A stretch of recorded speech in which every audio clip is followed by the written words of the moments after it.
Good morning all of the students. हम class 10 में chapter 2 polynomials पढ़ रहे हैं, जिसमें एक्सरसाइज 2.2 चल रही है हमारी। कल हमारा लेक्चर 2 था, आज हमारा लेक्चर 3 है। कल हमने लेक्चर 2 में एक्सरसाइज 2.1 को कंप्लीट कर लिया था। इसके अलावा 2.2 में जो relationship between coefficient and zeros थी उसको भी क्लियर किया था, जो कि मैं आपको एक बार और रिवाइज करवा देता हूँ। और क्वेश्चन नंबर 1 था, इसका हमने फर्स्ट पार्ट कर लिया था। अब देखिए आगे लेक्चर 3 में क्या देखेंगे हम।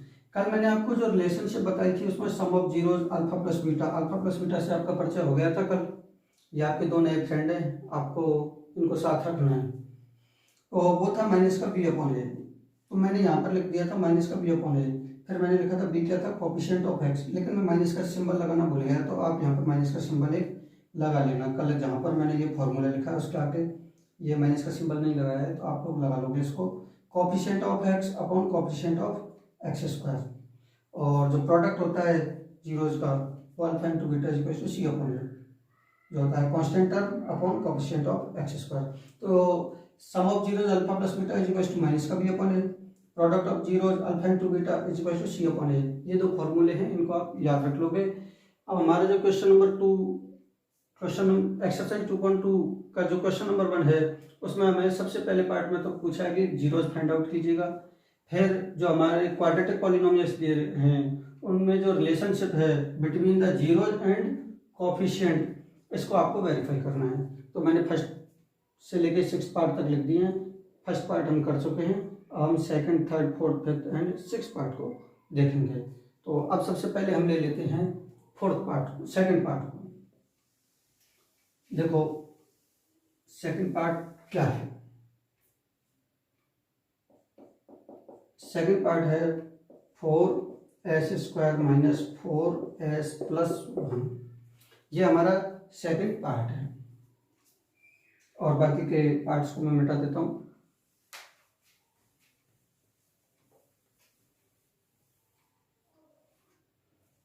ये सेकंड पार्ट है। अब ये पॉलिनोमियल है। पॉलिनोमियल किस में है? पॉलिनोमियल के लिए ले लिया वर्ड मैंने पी। अब पहले पॉलिनोमियल किस में हुआ करता था? एक्स में, तो हम यहाँ पे पी एक्स लिख देते थे। अब ये पॉलिनोमियल किस में है बेटा? एस में है, तो अब हम क्या लिखेंगे यहाँ पर? एस लिख देंगे। क्या आ जाएगा हमारा? एस आ जाएगा। अब आगे देखिए कि सबसे पहले हम क्या करेंगे। क्वेश्चन में कहा है कि वेरीफाई कीजिए। वेरीफाई करना है हमें इन फॉर्मूलेज को। ये जो फॉर्मूले हैं माइनस का बी अपॉन ए और सी अपॉन ए, हम इनको वेरीफाई करेंगे। लेकिन सबसे पहले हम फाइंड आउट कर लेते हैं कि हमारे जीरोज क्या आते हैं। ये ओरिजिनल जीरोज निकाल रहे हैं सबसे पहले हम। तो ओरिजिनल जीरोज निकालने के लिए आप जानते हो, ये आपने 9th क्लास में भी देखा था, और जब मैंने लीनियर पॉलिनोमियल बताया था उसमें भी बताया था। ध्यान दीजिएगा, यहाँ से हम टू फाइंड जीरोज, इसके लिए जो हम लिख रहे हैं P S is equal to, P x होता है तो हम पी एक्स लेते हैं, और पी एस होता है तो हम पी एस लिख देते हैं। P S is equal to 0। ये हमारा क्या है, यहाँ से जो जीरो जाएंगे वो ओरिजिनल जीरो जाएंगे। फिर हम अल्फा प्लस बीटा और अल्फा इंटू बीटा निकाल के, और फिर इनसे हम फॉर्मूले से वेरीफाई करते हैं, वो बाद की प्रोसेस है। ठीक है, तो मैं इनको और मिटा देता हूँ एक बार। अब देखिए P S is equal to 0 हो गया हमारा। अब पी एस क्या है? 4s square minus 4s plus 1 is equal to 0। यहाँ से हमें ये एस में एक पॉलिनोमियल है, इसके हमें फैक्टराइजेशन करना पड़ेगा। फैक्टराइजेशन के लिए मैंने आपको बताया कि जो फर्स्ट टर्म है उसको एज इट इज लिख दो, 4s स्क्वायर। ये 45 स्क्वायर नहीं है, ये है 4s स्क्वायर, और ये जो लास्ट टर्म है इसको भी एज इट इज लिख दो। इक्वल 0 है, इसको भी एज इट इज लिख दो। ये जो माइनस का 4s है इसके हमें 2 स्प्लिट करने हैं। कल वाली वीडियो में मैं लिंक भी डाल दूंगा, और आज वाली वीडियो में भी फैक्टराइजेशन वाली लिंक डाल दूंगा कि फैक्टराइजेशन कैसे होते हैं।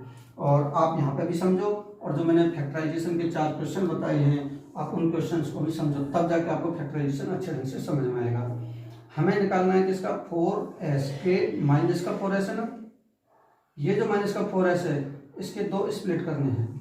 और 2 स्प्लिट कैसे करने हैं? कि इनका जो मल्टीप्लीकेशन रहेगा वो फर्स्ट टर्म और लास्ट टर्म के मल्टीप्लाई के इक्वल होगा। हमारी जो फर्स्ट टर्म है वो क्या है 4s² और लास्ट टर्म क्या है 1 है, तो इन दोनों को मल्टीप्लाई करेंगे तो क्या आ जाएगा 4s²। ये किसका चल रहा है प्लस का, ये दोनों प्लस के हैं तो प्लस के ही 4s² रहेंगे। ये भी बात आपको समझ में आ गई होगी। अब देखिएगा ये 4s² है, यहाँ पर माइनस का 4s है, हम इस माइनस के 4s को हमने यहाँ पर ले लिया।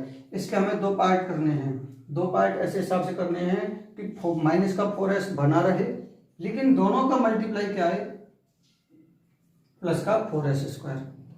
कैसे? अब पहले तो सिंबलों की बात कीजिएगा। सिंबल क्या आ रहा है हमारा मल्टीप्लाई का प्लस। दो सिंबलों को मल्टीप्लाई किया जाए तो या तो दोनों पॉजिटिव हो तब प्लस आता है या दोनों नेगेटिव हो तब हमारा प्लस आता है। अब अगर हम इन दोनों को पॉजिटिव ले लेते हैं, जैसे यहाँ पर भी मैं प्लस का 2s ले लेता हूँ और यहाँ पर भी मैं प्लस का 2s ले लेता हूँ, तो मल्टीप्लाई करने पर तो प्लस का 2 जा क्या आ जाएगा 4s² आ जाएगा। बट इन दोनों को ऐड करने पर क्या आएगा प्लस का 4s आएगा, जो कि हमें नहीं चाहिए। हमें क्या चाहिए ऐड करने पर माइनस का 4s चाहिए। इस बात को ध्यान देना कि हमें ऐड करने पर माइनस का 4s आना चाहिए। इसलिए हम दोनों प्लस वाले नहीं ले सकते, इसलिए हम दोनों प्लस वाले नहीं ले सकते। तो मल्टीप्लाई करने पर प्लस आ जाए इसके लिए हम इस वाली सिचुएशन को ले लेंगे। इस वाली सिचुएशन क्या होगा दोनों ही नेगेटिव ले लेंगे और दोनों ही जब नेगेटिव होंगे तो नेगेटिव को नेगेटिव से मल्टीप्लाई करोगे तो तब भी पॉजिटिव रिजल्ट आ जाएगा हमारा। तो हम इनको लिख सकते हैं, ये 2s ले लें, इसको भी हम 2s ले लें, तो माइनस के 2s और माइनस के 2s टोटल तो हो गए माइनस के 4s। और मल्टीप्लाई करने पर माइनस को माइनस से मल्टीप्लाई किया तो प्लस और 2 को 2 से मल्टीप्लाई किया तो 4 और s को s से मल्टीप्लाई किया तो s²। ध्यान से समझना, यहाँ पर हम दो सिचुएशन को मैनेज करते हैं। हमारी टोटल सिचुएशन कितनी मैनेज होनी है 2। एक तो ये है कि इन दोनों को ऐड करने पर वापस से 4s² आ जाए और दूसरा यह है कि मल्टीप्लाई करने पर फर्स्ट टर्म और लास्ट टर्म का मल्टीप्लिकेशन की इक्वल आ जाए। ये दोनों सिचुएशन हमें दोनों तरफ से मैनेज करनी होती है। सिंबलों की नॉलेज मैंने आपको दे दी है कि माइनस को माइनस से मल्टीप्लाई करेंगे तो प्लस। अगर ये प्लस आ रहा है तो या तो दोनों को नेगेटिव लो या दोनों को पॉजिटिव लो। अब या दोनों नेगेटिव आएंगे या दोनों पॉजिटिव आएंगे, ये डिपेंड करता है इस पर। अगर ये पॉजिटिव है तो फिर दोनों पॉजिटिव आ जाएंगे, अगर ये नेगेटिव है तो दोनों को नेगेटिव रखना पड़ेगा। तो इसके जो फैक्टर बनेंगे वो माइनस के 2s और माइनस के 2s बनेंगे, स्प्लिट बन जाएंगे, माइनस के 2s और माइनस के 2s। ये 25 नहीं है, इसको 2s पढ़ा जाएगा। अब देखो फर्स्ट 2 टर्म और लास्ट 2 टर्म, इनमें से कॉमन निकाल लो। कॉमन निकालेंगे हम तो देखो यहाँ से क्या कॉमन आ रहा है, इन दोनों में से क्या कॉमन बन रहा है आप बताओ मुझे। आप कहोगे कि सर इसमें से 2s आ रहा है कॉमन और इसमें से भी 2s निकल जाएगा कॉमन। हम कॉमन निकालेंगे 2s को। अगर बेटा हमारा 2s कॉमन आ जाएगा तो मैं आपको कॉमन लेने के बाद में इसको आपको समझ में आ गया होगा। अब मैं मिटा देता हूँ इसको। ज़्यादा अच्छे ढंग से समझने के लिए उस वीडियो को देखें, फैक्टराइजेशन वाली वीडियो को, उसका लिंक मैं डिस्क्रिप्शन बॉक्स में भी डाल दूंगा और आप लोगों के लिए व्हाट्सएप पर भी शेयर कर दूंगा। तो देखो ये जो फर्स्ट टर्म है ये क्या है 4s² है, हमने कॉमन क्या लिया है 2s है, तो हम इनको कैंसिल आउट करेंगे। 2 से तो ये 2 टाइम्स कैंसिल हो जाएगा, एक s नीचे है और s 2 बार ऊपर है, तो 2 में से 1 कैंसिल हो जाएगा, 1 कैंसिल हो जाएगा। ये आप ऐसा समझोगे यहाँ से कि 2 कैंसिल हो गए। आप लोग s × s लिख दो, s² को मैं s × s लिख सकता हूँ, तो 1s से 1s कैंसिल हो गया। 2 से 2 4 कैंसिल हुआ, 2 बार तो 2 आ गया और s से s कैंसिल हो गया, तो क्या बच जाएगा 1s बच जाएगा। तो यहाँ पर क्या बच जाएगा 2s। अब माइनस, अब इसमें से कॉमन क्या आ गया 2s, ये क्या है माइनस का 2s और यहाँ से हमने कॉमन भी क्या लिया है 2s, तो 2 से 2 कैंसिल हो गया, s से s कैंसिल हो गया, तो माइनस का 1 बच गया, तो यहाँ पर माइनस का 1 बच जाएगा। ये भी बात समझ में आ गई होगी आप लोगों के लिए। अगले स्टेप में देखिएगा कि ये माइनस का 2s + 1, यहाँ से कोई कॉमन ही नहीं आ रहा। जब कोई भी कॉमन नहीं आ रहा है तो 1 कॉमन आएगा। अगर माइनस का सिंबल साथ में है तो माइनस के सिंबल से आएगा। यहाँ से हम क्या कॉमन ले लेंगे बेटा माइनस का 1। ध्यान से समझना, यहाँ से हमने माइनस का 1 कॉमन लिया है क्योंकि दोनों में कोई भी कॉमन नहीं बन रहा, इसलिए तो हमने लिया 1 और सिंबल सहित लेते हैं हम यहाँ पे कॉमन, माइनस का सिंबल भी ले लिया। अगर हमने माइनस का 1 कॉमन ले लिया तो हम एक बार चेक करते हैं, ये माइनस का 2s है, इसको डिवाइड करेंगे जो कॉमन लिया है उससे, जब भी तो पता लगेगा कि यहाँ पे क्या आएगा। तो हमने डिवाइड किया माइनस के 1 से, तो माइनस से माइनस कैंसिल हो गया और 1 से अगर किसी भी नंबर को डिवाइड करोगे तो वही नंबर आ जाएगा, तो 2s ही आ जाएगा। तो ये क्या बच जाएगा यहाँ पे 2s। क्लियर बात? माइनस का 1 कॉमन आ गया तो ये 2 बच गया, 2s बच गया। या दूसरे शब्दों में आप ऐसे भी समझ सकते हो कि माइनस कॉमन आ गया तो ये प्लस का ही बचेगा। ये बात आपको समझ में आ गई होगी। अब देखो, अब पहले टर्म में जिससे तो मैंने क्या ले लिया, माइनस का 1 कॉमन। अब इसमें से भी जब माइनस का 1 कॉमन लूंगा मैं, तो 1 में से कॉमन लेंगे माइनस का 1, तो -1 से डिवाइड कर देंगे हम उसको, तो ऊपर वाला प्लस है, प्लस को माइनस से डिवाइड करोगे तो -1 को 1 से डिवाइड करोगे तो 1। कहने का मतलब ये होगा कि जब माइनस का सिंबल कॉमन लिया जाएगा तो नेगेटिव सिंबल आ जाएगा और 1 का 1 एज इट इज आ जाएगा। अब हम इसको वापस चेक कर सकते हैं। अगर आप 2s को 2s से मल्टीप्लाई करोगे तो 4s² आ जाएगा, और फिर 2s को 1 से मल्टीप्लाई करोगे तो माइनस का 2s आ जाएगा। ये स्टेप हमारा सही है। अब यहाँ पर है -1 को 2s से मल्टीप्लाई करोगे तो माइनस का 2s आ जाएगा, जो कि हमारा सही आ रहा है। और फिर -1 को मल्टीप्लाई करोगे -1 से तो माइनस प्लस 1 आ जाएगा। ऊपर अगले स्टेप में जा सकते हैं हम, ये 4s² एज इट इज है, माइनस के 2s और माइनस के 2s माइनस के 4s आ जाएंगे, और ये प्लस का 1। कहने का मतलब ये है कि हर स्टेप पर आप जा रहे हो तो हमारा क्वेश्चन नहीं बदलना चाहिए। अगर आपने गलती से ये प्लस का कर दिया तो ये 0 हो जाएगा, और ये 0 हो जाएगा तो क्वेश्चन ही बदल जाएगा। क्योंकि क्वेश्चन में माइनस का 4s दिया, आपने स्प्लिट करते टाइम पे क्वेश्चन बदल दिया। तो ध्यान इस बात का विशेष रखना है कि ये माइनस का 4s है, ये माइनस का 4s दोनों को मिला के बना रहे, तभी सही होगा। अदरवाइज तो आपके स्प्लिट गलत हो जाएंगे, आंसर गलत आने लगेगा फिर। तो इस बात का विशेष ध्यान रखें कि ये जो आप ब्रेकआउट कर रहे हो यहाँ से स्प्लिट, वो सही होने चाहिए। अब देखो, ये 2s, यहाँ पर हम 2s - 1 और यहाँ पर भी 2s - 1 दोनों में कॉमन बन रहा है, तो हमने यहाँ से 2s - 1 कॉमन ले लिया। ये 2s है, ध्यान रखना इस बात का। अगर 2s - 1 कॉमन आ गया तो क्या बच जाएगा, 2s - 1।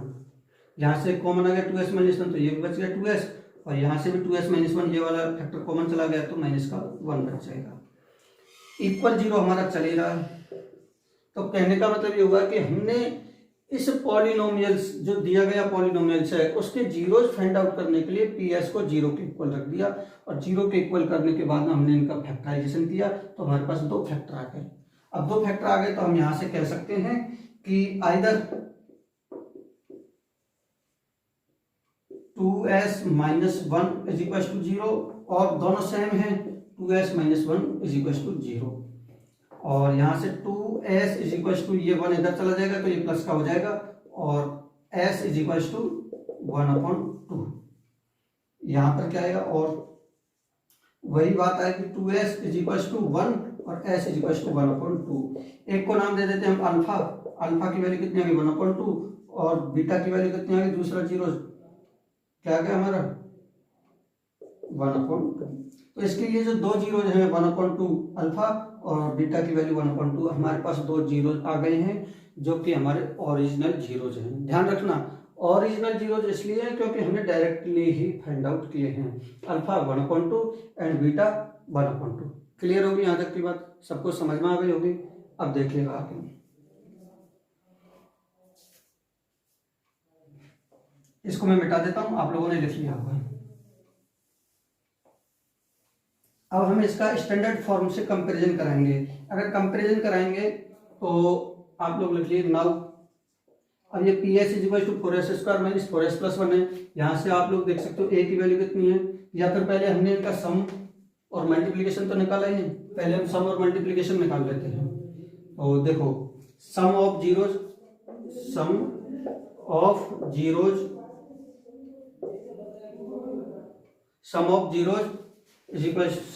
क्या हो जाएगा, alpha plus beta. Alpha plus beta कितना आ रहा है, sum of zeros = alpha plus beta = 1/2 + 1/2, क्योंकि अल्फा की वैल्यू कितनी आई हमारे पास 1/2, और बीटा की वैल्यू कौन सी आई हमारे पास 1/2, और आधा और आधा पूरा हो जाता है, हाफ एंड हाफ 1 हो जाता है, 1/2 + 1/2 1 होगा। And product of zeros,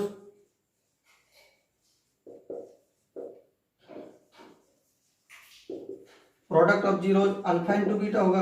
alpha into beta क्या हो जाएगा, अल्फा कितना हो जाएगा 1/2 × 1/2। अगर अल्फा इंटू बीटा 1/2 × 1/2 करेंगे तो 1/2 जगह कितना हो जाएगा 4 हो जाएगा।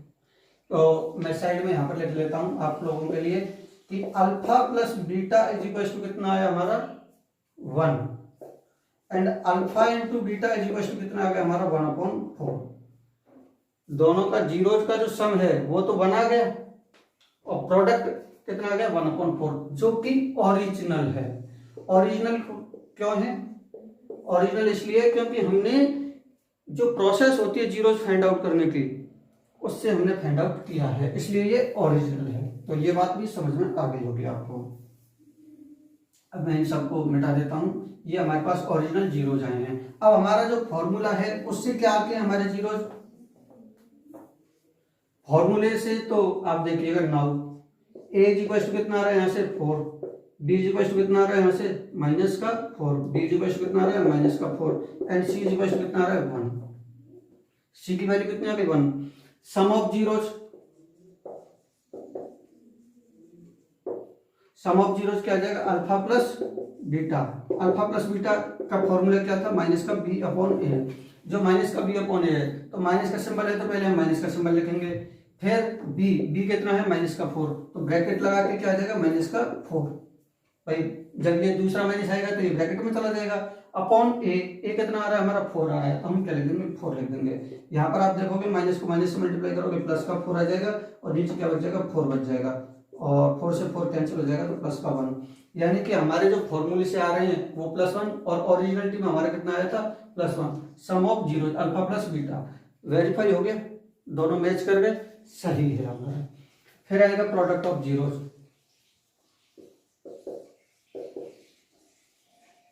प्रोडक्ट ऑफ जीरोस क्या होगा alpha into beta. Alpha into beta का फॉर्मूला क्या बताया था हमने सी अपॉन ए। क्या बताया था मैंने सी अपॉन ए। सी कितना है बेटा, सी के लिए हमने क्या निकाला है 1 और ए कितना है हमारा 4, तो 1/4। क्या हमारा 1/4 ही था ओरिजिनलिटी में, तो 1/4 ही था। तो कहने का मतलब ये हुआ था। अब समझने की बात मैं एक बार और समझा देता हूँ। कल भी समझाया था, कल आपको थोड़ा कम समझ में आया होगा क्योंकि पहला ही क्वेश्चन था। आज दूसरा क्वेश्चन है तो आज और ज्यादा आ जाएगा। फिर एक और क्वेश्चन बताऊंगा तो और भी अच्छा समझ में आ जाएगा। कहने का मतलब ये होता है हमारे पास कि हमारे पास कोई भी पॉलिनोमियल दिया होता है उसके हम ओरिजिनलिटी में अल्फा एंड बीटा यानी कि उसके जीरोज निकाल लेते हैं फैक्टराइजेशन के मेथड से। फिर उसके बाद में उनका सम करके देखते हैं और उनका प्रोडक्ट करके देखते हैं। जो आता है उसको हम एक तरफ लिख लेते हैं जो हमारा आ गया। फिर हम ये देखते हैं कि हमारे जो फॉर्मूले से क्या आ रहे हैं, जो हमारे फॉर्मूले से भी वही आ रहे हैं। तो दोनों चीजें अगर सेम आ रही हैं तो मतलब वेरीफाइड हो गए होंगे। तो फिर ये लिख दो कि हेंस वेरीफाइड, हेंस वेरीफाइड। तो क्लियर होगी बात। एक और क्वेश्चन आप लोग देख लो, इसका जो थर्ड पार्ट है उसको मैं बता देता हूँ। ये बात समझ में आ गई होगी, आप इसको कर लोगे। थर्ड पार्ट अब थोड़ी सी स्पीड से बताऊंगा मैं। तो फैक्टराइजेशन के लिए मैं बार बार कह रहा हूँ आपसे कि उस वीडियो को देख लेना, जिनको फैक्टराइजेशन में प्रॉब्लम है उससे अच्छा समझ में आ जाएगा। अगला क्वेश्चन है थर्ड पार्ट। थर्ड पार्ट में है 6x² - 3 - 7x। 6x² - 3 - 7x। अब हम इसके फैक्टराइजेशन में बता देता हूँ आप लोगों के लिए। सबसे पहले हम इस पॉलिनोमियल को किसके इक्वल लिखेंगे, px के इक्वल लिखेंगे। फिर हम लिखेंगे टू फाइंड जीरोज। मैंने कहा सबसे पहले ओरिजिनल जीरोज फाइंड आउट कर लो। To find zeros, zeros find out करने के लिए आप लोग क्या करोगे, px को 0 के इक्वल लिखोगे तो px = 0। Original zeros find out कर रहे हैं हम, तो px की वैल्यू कितनी है, ये है, तो आप लोग ये लिख दोगे 6x² - 3 - 7x = 0। अब क्या करोगे, आप फर्स्ट टर्म को एज इट इज लिख दोगे 6x² और लास्ट टर्म को एज इट इज लिख दोगे 7x, और जो मिडिल वाली टर्म है उसकी स्प्लिट करोगे। अगर ऐसे कर रहे हो तो सही नहीं है। आपको इनको x की पावर्स के घटते हुए क्रम में डिसेंडिंग ऑर्डर में लिखना होगा। कहने का मतलब ये होगा कि सबसे पहले x की 2 पावर आएगी, फिर x की 1 पावर वाली टर्म आएगी, फिर विदाउट x वाली टर्म आएगी। तो पहले इनको अरेंज कीजिएगा। अगर अरेंज करेंगे तभी सही होगा। हम कोई भी पॉलिनोमियल दिया होता है, कभी भी आपको कोई भी पॉलिनोमियल मिल जाए तो उसको अरेंज करो सबसे पहले। पहले वाले क्वेश्चनों में सब में ऑलरेडी अरेंज्ड है, अब हम इनको अरेंज कर लेंगे। तो 6x² आ गया। अब हम पहले माइनस के 7x को लिखेंगे और लिखेंगे सिंबल के साथ, नहीं तो नाराज हो जाएगा 7x कि मेरा सिंबल क्यों छोड़ दिया। फिर क्या आएगा, 7x को लिख दिया। अब हम 3 को भूल थोड़ी गए हैं, भूलते हम किसी को भी नहीं है और भूला मैं भी नहीं हूं, ये क्या हो जाएगा माइनस का 3, कि कौन पढ़ रहा है कौन नहीं पढ़ रहा है, कौन वीडियो देख के कर रहा है, कौन नकल करके कर रहा है, कौन कैसे कर रहा है, कौन कब कर रहा है, मेरे पास सब डेटा है। तो पढ़ने वाले पढ़ो, ये माइनस का 7x पहले आ जाएगा और माइनस का 3 बाद में चला जाएगा। अब हम इसके स्प्लिट करेंगे। स्प्लिट करने के लिए सबसे पहले मैंने तरीका ये बताया कि 6x² को एज इट इज लिख दो, इस माइनस के 3 को भी एज इट इज लिख दो। ये जो मिडिल वाली टर्म है माइनस के 7x है, इसके हम स्प्लिट करेंगे। स्प्लिट करते टाइम पे हम इस बात का ध्यान रखेंगे कि जो फर्स्ट टर्म और लास्ट टर्म के मल्टीप्लाई के इक्वल आ जाए। फर्स्ट टर्म क्या है 6x² मल्टीप्लाई लास्ट टर्म क्या है माइनस का 3, माइनस का सिंबल आ गया तो हम इसको ब्रैकेट में डाल देंगे और सिंबल सहित ही करना है हमें सब काम। ये प्लस का है माइनस माइनस हो जाएगा मल्टीप्लाई पर 6 3 18 और x² है तो 18x²। अब इस -7x के हमें दो स्प्लिट ऐसे करने हैं कि ऐड करने पर तो वापस के -7x आ जाए और मल्टीप्लाई करने पर माइनस का 18x² आ जाए। तो सबसे पहले हम सिंबलों का एडजस्टमेंट करते हैं। हमें लाना क्या है बेटा माइनस का 18, यानी कि मल्टीप्लाई करने पर, मैं वर्ड ले रहा हूं कि मल्टीप्लाई करने पर। अब मल्टीप्लाई करने पर नेगेटिव सिंबल कब आता है, या तो एक माइनस हो और दूसरा प्लस हो, या एक प्लस हो और दूसरा माइनस हो, तभी माइनस का आएगा। अब मैंने आपको बताया कि फिर हम इस सिंबल को देखेंगे। अगर ये सिंबल नेगेटिव आ रहा है तो हम पहले नेगेटिव वाली सिचुएशन को ले लेते हैं, यानी कि हम इसको माइनस ले लेते हैं और इसको प्लस ले लेते हैं। नीचे वाले से करोगे तब भी आ जाएगा, लेकिन इजी ये रहता है कि आप जो माइनस वाला है पहले तो माइनस वाले करो। पहले तो इसके अकॉर्डिंग चलो कि ये वाला सिंबल कौन सा है, फिर आपके पास दो ऑप्शन रह जाएंगे। भाई 4 सिचुएशन होती है, प्लस को मल्टीप्लाई करोगे प्लस से और माइनस को मल्टीप्लाई करोगे माइनस से। अब इन 4 सिचुएशन में से आप इस सिंबल को देखोगे कि मल्टीप्लाई करने पर क्या आना है माइनस का आना है, तो मल्टीप्लाई करने पर माइनस का इन दोनों से तो आने से रहा, तो ये दो सिचुएशन तो आपके पास कैंसिल ही हो गई। अब इन दोनों में से सेलेक्ट करना है, इन दोनों में से जो अच्छी है उसको कर लो, दोनों ही सही है दोनों से ही हो जाएगा। लेकिन हमारा जो पहले माइनस है तो हम पहले माइनस वाले को ले लेंगे और दूसरा सिंबल हम क्या रखेंगे प्लस वाला रखेंगे, ताकि माइनस को प्लस से मल्टीप्लाई करने पर सारे रिजल्ट हमारे क्या आ जाएंगे माइनस आ जाएंगे। हमने सिंबल को मैनेज कर लिया। अब देखो, अब माइनस के बचने चाहिए, इसलिए माइनस का नंबर बड़ा होगा और प्लस का नंबर छोटा होगा, और बचने कितने चाहिए 7, तो कम से कम इसको 7 में से 1x बढ़ा के लो 8x, तो इसको क्या लेंगे हम प्लस का x, तभी तो 8x में 1x जाएगा तो माइनस का 7x बचेगा। मल्टीप्लाई करेंगे तो माइनस को प्लस से मल्टीप्लाई करेंगे, -8 को 1 से मल्टीप्लाई करेंगे 8 बन जाए 8 और x को x से मल्टीप्लाई करेंगे x²। अब देखिएगा यहाँ से हमारा 8x² आया, हमें कितना चाहिए 18x², सिंबल मैनेज हो चुका है हमारा, 18x² चाहिए हमारा, आया कितना 8x²। आगे बढ़ते हैं हम, इसको 1 बढ़ा दो माइनस के 9x और इसको 1 बढ़ाएंगे। अब देखो यहाँ पे ये कितना है माइनस का 9x, हमें कितना चाहिए माइनस का 7x, तो यहाँ पे हमें कितना लेना चाहिए माइनस का 2x, अरे माइनस का नहीं प्लस का लेंगे क्योंकि प्लस का चल रहा है, क्या आएगा माइनस का, और कितना लेंगे हम 2x, इसका लेंगे हम प्लस का, माइनस के 9x और प्लस के 2x, 9x में से 2x जाएंगे तो माइनस के 7x बचेंगे, दोनों को मल्टीप्लाई करेंगे तो माइनस के 18x², x को x से मल्टीप्लाई कर देंगे क्या आ जाएगा x² आ जाएगा। तो ये वाले स्प्लिट हमारे सही हो गए, तो हम इनको लिख देंगे। इसीलिए मैंने कहा था कि बैक टू बेसिक को अच्छे ढंग से करो ताकि आपको ये चीज़ें अच्छे ढंग से समझ में आ जाएं, और मुझे पता था इसीलिए मैंने 9th क्लास में इस चैप्टर पर आपके लिए मैं बहुत ही कम गया हूँ।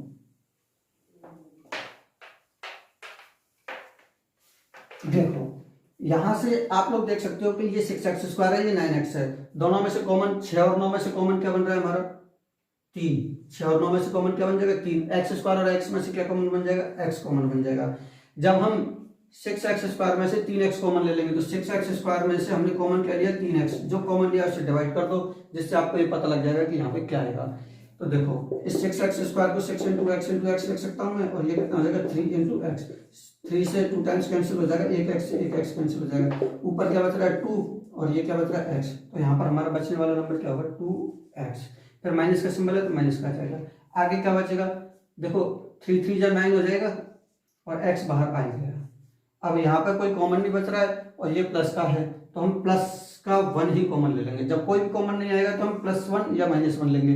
अगर -1 है तो -1, माइनस का सिंबल है तो माइनस का 1 ले लेंगे, और प्लस का है तो हम प्लस का 1 ले लेंगे। जब प्लस का सिंबल लेंगे तो ये तो 2x एज इट इज बच जाएगा, और प्लस का सिंबल कॉमन लेंगे तो माइनस, ये सिंबल नहीं बदलेगा, ये एज इट इज आ जाएगा, ये क्या आ जाएगा माइनस का 3 ही आ जाएगा। ये बात भी आपको समझ में आ गई होगी। अब इन दोनों टर्म्स में से क्या कॉमन आ रहा है बेटा 2x माइनस 3, और यहाँ से भी क्या कॉमन आ रहा है, 2x माइनस 3 यहाँ से कॉमन आ गया, यहाँ से क्या आ जाएगा 3x प्लस 1। अब सबको बराबर 0 लिख दो, ये सब 0 के बराबर ही तो चल रहे थे। तो ये हमारे क्या आ गए, 2 फैक्टर आ गए। इनको आप लोग नोट कर लेना कि ये 2 फैक्टर आ गए हैं। अब इन दोनों में से कोई ना कोई सा एक तो 0 होगा ही होगा, क्योंकि रिजल्ट क्या आ रहा है 0। इस बात को मैं यहाँ पे समझा देता हूँ आपके लिए। अगर हमारे पास a और b 2 नंबर होते हैं, उनका प्रोडक्ट अगर 0 है तो उन दोनों में से कम एक 0 होता है। इसको हम ऐसे कहते हैं either a is equal to 0 और b इज इक्वल टू 0। क्यों? क्योंकि अगर आपने 2 नंबरों का मल्टीप्लाई अगर 0 लेके आए होंगे तो या तो ये 0 होगा, अगर ये 4 है तो अगर दोनों में से कम एक 0 होगा, या तो इधर वाला 0 हो या फिर इधर वाला 0 हो, या दोनों में दोनों 0 हो, तभी रिजल्ट 0 आ रहा है। अगर हमारा रिजल्ट 0 आ रहा है, अगर 2 नंबरों को मल्टीप्लाई करने पर अगर हमारा रिजल्ट 0 आ रहा है, तो ये तभी पॉसिबल है कि जब दोनों में से या तो दूसरा वाला नंबर 0 हो, या पहला वाला नंबर 0 हो, या दोनों नंबर 0 हो। इस बात को हम मैथमेटिकल में ऐसे लिखते हैं कि या तो a बराबर 0 होगा या b बराबर 0 होगा, 2 नंबरों के मल्टीप्लाई के लिए। अब वही चीज है, ये वाला फैक्टर और ये वाले फैक्टर का मल्टीप्लाई 0 आ रहा है, तो कम से कम या तो ये 0 होगा या ये 0 होगा। तो हम लिख सकते हैं आइदर, देखिएगा बेटा यहाँ पर आया हमारा either 2x minus 3 is equal to 0 और 3x plus 1 is equal to 0। अब हम देखते हैं यहाँ पर कि इसको सॉल्व करते हैं, तो यहाँ से आ जाएगा 2x इज इक्वल टू, ये 3 इधर चला जाएगा तो प्लस का हो जाएगा, प्लस का 3, यहाँ से क्या आ जाएगा x इज इक्वल टू 3/2, और ये वाला जो आएगा वो क्या आएगा 3x इज इक्वल टू, ये 1 इधर जाएगा तो माइनस का हो जाएगा, x is equal to minus का 1 ये 3 डिवाइड में चला जाएगा, ये 3 भाग मल्टीप्लाई में था तो डिवाइड में चला जाएगा। इसको नाम दे देते हैं alpha, alpha is equal to 3/2, और इसको नाम दे देते हैं हम बीटा, बीटा कितना आएगा माइनस का 1/3। तो ये जीरोज हो गए, अल्फा एंड बीटा क्या है इसके जीरोज हो गए। तो एक जीरोज तो आ गया अल्फा इज इक्वल टू 3/2, और एक जीरोज क्या आ गया beta is equal to minus का 1/3। इन दोनों जीरोज का हम क्या निकालेंगे, सम। क्या निकालेंगे हम, सम ऑफ जीरोज। देखिए सम ऑफ जीरोज क्या होगा, अल्फा प्लस बीटा, और अल्फा प्लस बीटा क्या आ रहा है 3/2, अल्फा कितना है 3/2 और बीटा कितना है माइनस का 1/3। तो alpha plus beta, alpha plus beta कितना है माइनस का 1/3। आप लोग जानते होंगे यहाँ से कि ये कितना है 3/2, प्लस को माइनस से मल्टीप्लाई करोगे माइनस आ जाएगा 1/3 इज इक्वल टू, यहाँ से एलसीएम आ रहा है 6, तो 2 3 जा, या नीचे लिख देता हूँ मैं इसको और क्लियर हो जाएगा। यहाँ से एलसीएम क्या आ जाएगा 6 आ जाएगा, 2 3 जा 6 और 3 3 जा 9, यानी कि 6 को डिवाइड करेंगे 2 से, जो आएगा उसको 3 से मल्टीप्लाई करेंगे, तो 6 को डिवाइड किया 2 से तो 3, और 3 को 3 से मल्टीप्लाई किया तो 9, माइनस 3 2 जा 6 और 2 1 जा 2, यहाँ से कैंसिल आउट होंगे, तुम्हारे कैंसिल आउट होंगे, कैंसिल आउट नहीं 9 में से 2 जाएंगे तो 7/6 बचेगा। ये तो क्या आ गया सम ऑफ जीरोज। अब हम क्या निकालेंगे, प्रोडक्ट ऑफ जीरोज। तो आप लोगों के लिए लिख देता हूं यहाँ पर product of zeros. Product of zeros क्या होगा, अल्फा इंटू बीटा, और अल्फा कितना है, अल्फा कितना है हमारा 3/2 मल्टीप्लाई बाई बीटा कितना है माइनस का 1/3, माइनस का 1/3 ब्रैकेट में जाएगा, इस बात को ध्यान रखना। ये 3 से 3 कैंसिल हो जाएगा, तो ऊपर क्या बच रहा है माइनस का 1 और नीचे क्या बच रहा है 2, माइनस का 1/2। तो प्रोडक्ट तो क्या आ रहा है माइनस का 1/2, और सम कितना आया था, सम कितना आ रहा है हमारा 7/6। अब हम इनको फॉर्मूले से वेरीफाई करेंगे, तो एक फॉर्मूले से भी हमारे यही आ रहे हैं क्या, तो ये आपने लिख लिया होगा, आप लोग समझिएगा क्या था क्वेश्चन हमारा, 6x² - 3 - 7x, px is equal to 6x² - 3 - 7x। इसको हमने अरेंज किया था तब इस फॉर्मेट में था, -7x को पहले लिखा गया था, -3 को बाद में लिखा गया था। यहाँ से a की वैल्यू कितनी आ गई 6, b की वैल्यू कितनी आ गई -7, और c की वैल्यू कितनी आ गई -3। Sum of zeros, sum of zeros alpha plus beta is equal to क्या होगा -b/a। Some of zeros -b/a होता है। अब माइनस का सिंबल है तो माइनस का सिंबल, ठीक है।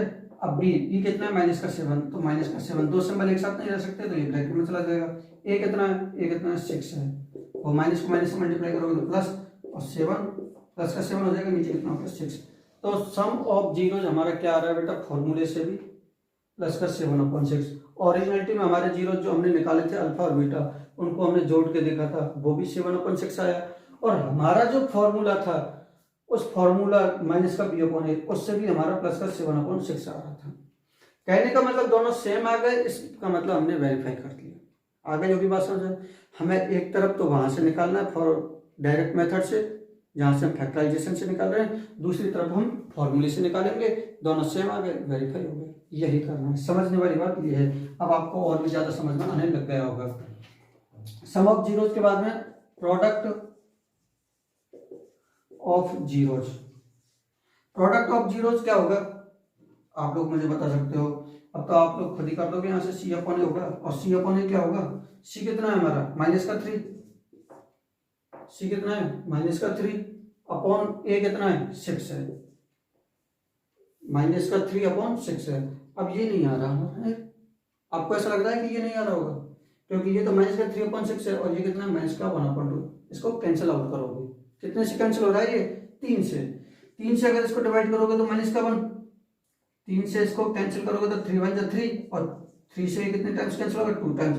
माइनस का सिंबल है तो माइनस का 1 और 2 आ गया। अगर आप यहीं पे छोड़ दोगे तो ये नहीं आएगा, हमें ये सॉल्व करके दिखाना पड़ेगा कि ये भी -1/2 आ रहा है और ये भी -1/2 आ रहा है, तो हमारे दोनों वेरीफाइड। कहने का मतलब फाइनली मैं एक बार और बता रहा हूँ, एक बार तो हम डायरेक्टली ही टू फाइंड जीरो जो मेथड है Px = 0 उससे फाइंड आउट करेंगे अल्फा एंड बीटा, फिर उनको जोड़ के देख लेंगे, मल्टीप्लाई करके देख लेंगे, उनको एक साइड में हम बता देंगे कि भाई हमारे ये आ रहे हैं, फिर हम फॉर्मूले से निकालेंगे और दोनों को बता देंगे कि ये दोनों सेम आ रहे हैं, तो ये वेरीफाई हुआ है, हेंस वेरीफाई। ठीक है, इसके बाद में बेटा अगले पार्ट से उनको मैं नेक्स्ट वीडियो में बताऊंगा। ये फर्स्ट सेकंड और थर्ड पार्ट हो गए हैं, अगली वीडियो में मैं सभी को बता दूंगा। अब स्पीड बन जाएगी क्योंकि अब आपको समझ में आ चुका है। स्टार्टिंग में थोड़ी स्पीड स्लो होती है, उसके बाद में बढ़ जाती है। ठीक है बेटा, थैंक यू।